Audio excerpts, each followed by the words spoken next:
Hey gang, this is Vicki Kelly with Golden Rule Trades. As promised, I'm going to go through our results for the month of May. But before we do, you need to read the disclaimer and understand what I am not making any promises that you're going to be able to repeat this. Trading futures involves risk of loss, and you should only trade risk capital, something you are able to lose without hurting your lifestyle or your family finances. This is not financial advice, and past performance does not indicate future profit. I am not saying that you're going to be able to do this. I'm saying that this is what I was able to do in one account in the past. And also, CFTC Rule 4.41, since we're looking at past performance, this hypothetical or simple simulated performance has limitations, and I am not making any representation that any account will or is likely to achieve profit or losses similar to those shown. So now, what did we do in the live account that I purchased at the end of April, the beginning of May? I traded it and was able to pass the evaluation. Now, for Apex, you have a $50,000 account. You have to make $3,000 before losing $2,000, and that trailing threshold walks with you every day from the end of the day. And to pass that evaluation, once you pass that evaluation, you get to move to a paid account.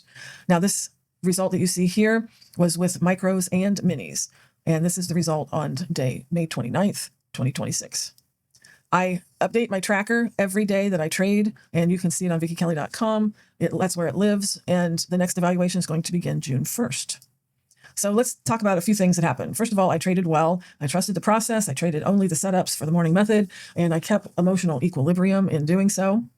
And the market provided. I'm just going to show you one day of trading that we had, and it was just a nice month of repeatable trades that we captured again and again and again. So as you can see, this one was a move down right out of the box. We were able to capture this part of the move right there, and then it turned around and gave us a monster move.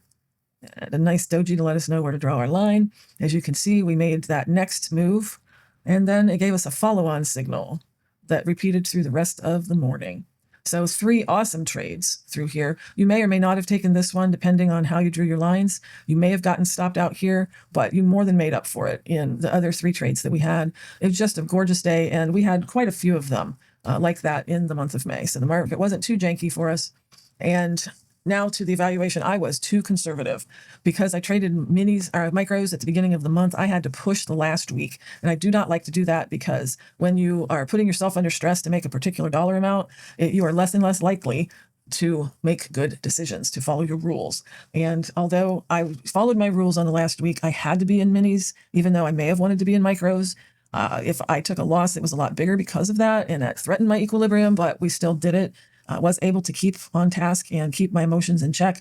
But had I not been so conservative at the beginning of the month, I would have done much better and not had to push at the end of the month.